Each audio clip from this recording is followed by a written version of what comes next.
വിശ്വവിഖ്യാതനായ അല്ലെങ്കിൽ നമ്മുടെ ബേപ്പൂരിൻ്റെ സുൽത്താനായ ബഷീറിൻ്റെ ഓർമ്മദിനമാണ്.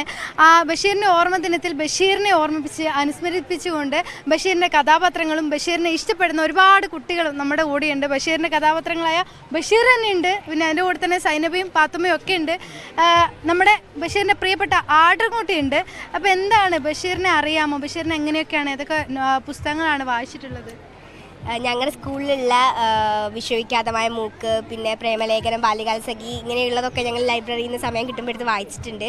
പിന്നെ ഇവിടെ വന്നപ്പം വീടൊക്കെ കാണാൻ പറ്റിയത് നല്ല സന്തോഷമുണ്ട്. പിന്നെ ഉള്ളിൽ കയറിയപ്പം അവിടെ ബഷീറിന് കിട്ടിയ കുറേ പുരസ്കാരങ്ങളും പിന്നെ ബഷീറിൻ്റെ കുറേ പുസ്തകങ്ങളും ഒക്കെ കാണാൻ പറ്റി. വളരെയധികം സന്തോഷമുണ്ട്. ഈ ബഷീറിനെ പറ്റി ആലോചിക്കുമ്പോൾ നമുക്ക് ഏറ്റവും കൂടുതൽ ആദ്യം ഓർമ്മ വരുന്നത് എന്താണ്? ഏറ്റവും ഇഷ്ടപ്പെട്ട കഥാപാത്രം ഏതാണ്? പാത്തുമ്മയുടെ ആട്. അത് ആ പുസ്തകം ഞങ്ങളുടെ ലൈബ്രറിയിൽ ഉണ്ട്, ഞങ്ങളിത് വായിച്ചിട്ടൊക്കെ ഉണ്ട് കുറേയൊക്കെ. ബഷീറിനെ മറ്റെഴുത്തുകാരിൽ നിന്ന് വ്യത്യസ്തമാക്കുന്ന എന്തെങ്കിലും നിങ്ങൾ കുട്ടികൾക്ക് പെട്ടെന്ന് മനസ്സിലാവുമല്ലോ, ബാക്കിയുള്ള ഭാഷ അങ്ങനെയുള്ള കുറച്ച് സാധനങ്ങളൊക്കെ ഉണ്ടല്ലോ, അപ്പോൾ എന്താണ് വ്യത്യസ്തനാക്കുന്നത്? ബഷീർ ജീവിതത്തിൽ നടക്കുന്ന സംഭവങ്ങൾ തന്നെ കഥയാക്കിയിട്ട് എഴുതുന്ന ഒരു ഇതായിട്ട് കണ്ടിട്ടുണ്ട്. പാത്തുമ്മയുടെ ആടൊക്കെ സഹോദരീനെ കുറിച്ചും പിന്നെ വീട്ടിലുള്ള ആട്ടിൻകുട്ടീനെ കുറിച്ചും അങ്ങനെയൊക്കെ എഴുതുന്നതായിട്ട് വായിച്ചപ്പോൾ തോന്നിയിട്ടുണ്ട്. ബഷീറിന് ഇഷ്ടമാണോ? ഏതൊക്കെ പുസ്തകങ്ങൾ വായിച്ചു? വിശ്വവിദ്യാലയ മൂക്ക്, പാത്തുമ്മയുടെ ആട്, ആനപ്പുഴ. ഈ പാത്തുമ്മേൻ്റെ ആടിലെ ഏതൊക്കെ കഥാപാത്രങ്ങൾ അറിയാം? ഇതിപ്പോൾ പാത്തുമ്മ തന്നെയാണ്, ബാക്കി ഏതൊക്കെ കഥാപാത്രങ്ങൾ ആരെങ്കിലും അറിയോ? ആട്ടുകുട്ടി. അപ്പൊ ഇതാണ് ബഷീറാണ്. അപ്പോൾ ബഷീറിന്റെ ഏതൊക്കെ പുസ്തകങ്ങൾ അറിയാം, ഏതൊക്കെ വായിച്ചിട്ടുള്ളത്? ബാല്യകാലസഖി വായിച്ചിട്ടുണ്ട്, പിന്നെ പാത്തുമ്മയുടെ ആട്.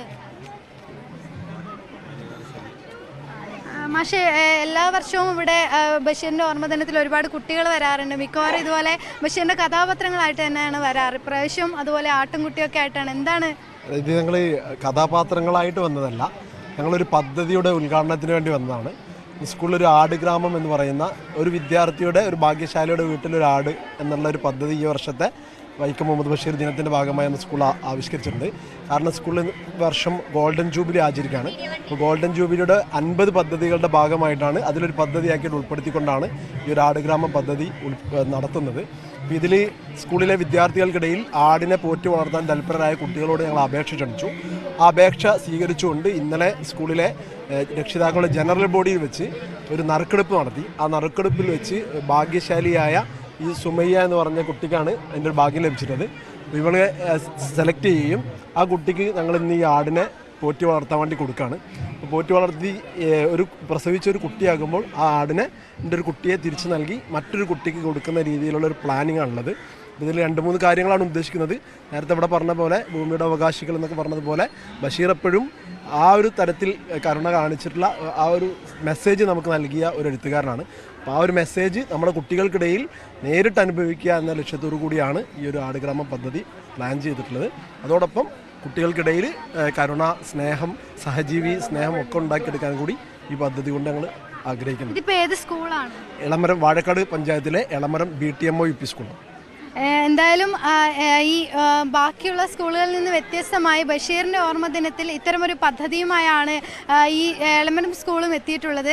ബഷീറിൻ്റെ പ്രിയപ്പെട്ട കഥാപാത്രങ്ങൾക്കും പ്രിയപ്പെട്ട കുട്ടികൾക്കും ഒപ്പം ബഷീറിൻ്റെ വീട്ടിൽ നിന്നും ജയ്സൽ ബാബു പിലാശ്ശേരിക്കൊപ്പം ദൃശ്യ പുതിയ മീഡിയ 1 കോഴിക്കോട്.